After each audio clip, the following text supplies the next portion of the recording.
Okay, sabi ni Sir Campos Sagrado, what if may injections naman po yung dog para sa leptos, doc?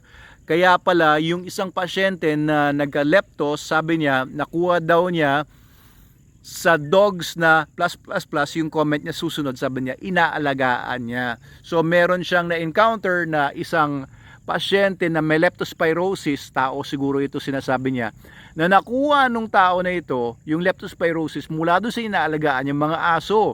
Pwede po yan. Kung ang aso po ninyo or pusa ninyo or any other animal ay may leptospirosis, pwede po niyang mailipat sa inyo. Kaya ingatan nyo rin po kung yung aso nyo ay may sakit. Baka po mailipat sa inyo, sa mga anak ninyo o mga kasama nyo sa bahay. Now guys, ang leptospirosis kasi hindi naman agad-agad nakikita na may leptospirosis yung alaga ninyong aso. For example, no, ang leptospirosis ay mayroong window period ng mga 7 days or 14 days or up to 1 month. Hindi mo makikita na merong sakit yung aso ninyo, ayun pala nagkakalat na siya ng leptospirosis or meron na siyang leptospirosis. Kasi yung leptospirosis, sinisira niya yung kidneys, kaya ang asong may leptospirosis makikita nyo naninilaw. So parang meron ng icterus na tinatawag, naninilaw, and may fever, may lethargy, or ibig sabihin parang matamlay yung aso. Typical yon dahil nga nasisira na nga yung internal organs. Ngayon, ang mga dogs na merong injections naman po na 5-in-1, supposedly protected sila against leptospirosis. Kaya lang, may mga leptospirosis strains po ngayon, na halata po namin yan sa mga dogs namin dati na nakadeploy sa Okada. Meron kasi doon yung warehouse na pinakonvert ko noon doon sa Okada na naging kennels namin ay malapit sa dagat, di ba, sa Manila Bay. So ang daming daga doon. Problema namin na lagi ang mga daga noon doon. Tas may mga ilang mga dogs kami na meron namang 5-in-1 pero nagkaroon pa rin ng leptospirosis. And it turns out may mga leptospirosis variants na hindi natatakel or hindi nalalabanan ng mga vaccinations na ordinary. Kaya po may mga ilang mga strains ngayon, and you can ask your veterinarian about this, na yung sa mga 5-in-1, 6-in-1, 7-in-1, may mga additional leptospirosis strains na yon na malalabanan na against. Oo, hindi lang pala isang klase yung leptospirosis na yan. Iba-iba, may mga iba-ibang mga variants, kaya maaaring makalusot po sila. Kaya ito po, isang tip, kung kayo po ay may mga dogs na inaalagaan and your dog is an outdoor dog, like my dog sa bahay, si Logan, and iba ko pang mga dogs, nasa labas sila. It is wise, if you have outdoor dogs, to keep them outside your house. If you really need to have your dog outside, designate them or classify them as outdoor dogs. Maring may accommodation sila, pero dapat sana, ideally lang, para makaiwas din sa mga zoonotic diseases, na labas po yan sa loob ng bahay ninyo. Ibig sabihin, hindi siya in constant contact with you and your kids, other members of your household, na pwedeng makakuha ng zoonotic diseases. Kasi pag outdoor dogs, lalo na kung meron kayong malaking field or if your house has a big yard and there's a possibility na meron pong mga daga rin doon nakakapasok, nakakapunta doon, iihi yung daga, tapos makakuha yung aso ninyo, maaring magkalat na rin ng leptospirosis ng aso ninyo, and pag nagpunta po yan sa loob ng household ninyo, delikado din.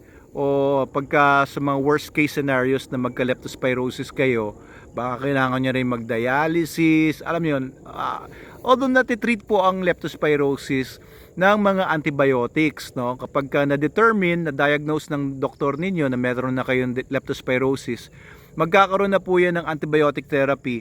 And kapag nakalampas na ng 72 hours yung antibiotic therapy ninyo, masasabi na rin na medyo safe na kayo. Recovering na kayo, pero mas maganda na rin yung prevention. Okay, so if you have pets, if you have dogs, ipa-injection na po sila sa inyong trusted licensed veterinarian ng mga pinakamaayos na, pinaka-latest na sana ng mga vaccines. Huwag yung mga nabibili lang sa mga agri-vet or yung mga low titer or yung mga low tech na mga vaccines na mabibili lang kung saan-saan. Dapat talaga sa licensed vet, kasi sila lang po yung may hawak ng mga magagandang mga vaccines.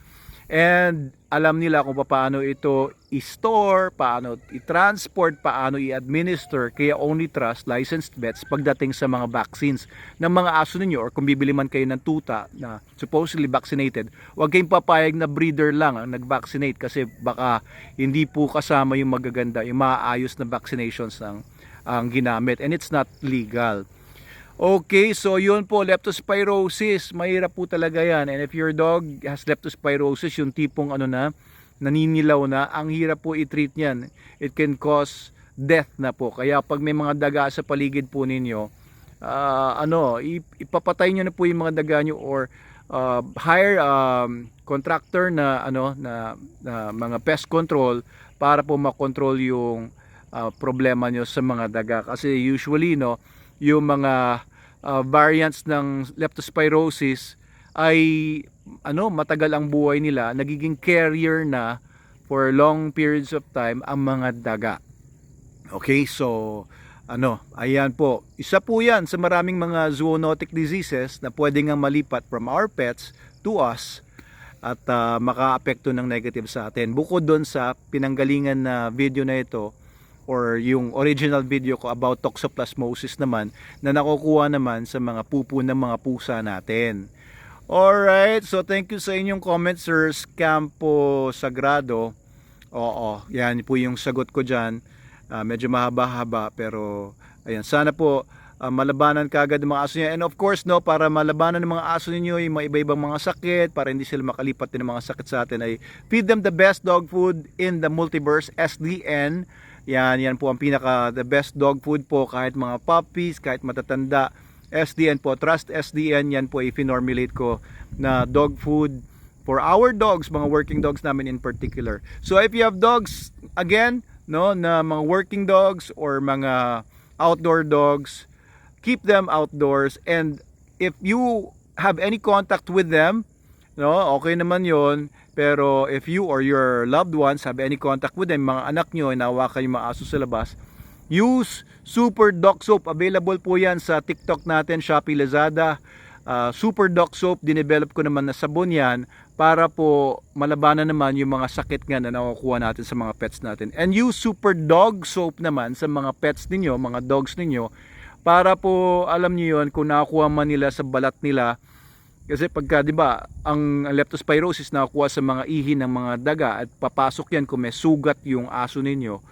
Pero kung wala naman sugat, hopefully hindi naman makapasok yan. Abang nasa balat ng aso po ninyo yan, if your dog is an outdoor dog, tapos pinapasok niya naman sa loob ng bakuran ninyo, paliguan nyo regularly with Super Dog Soap.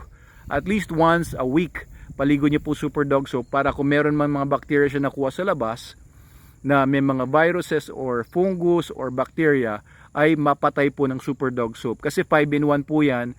Meron po mga sangkap yon para labanan ng viruses, fungus, bacteria, protozoans, at iba pang mga parasites. Okay, available din po siya sa TikTok shop natin and sa lounge.metaanimals.org sa ating ordering pages. Okay, so thank you po sa inyong lahat.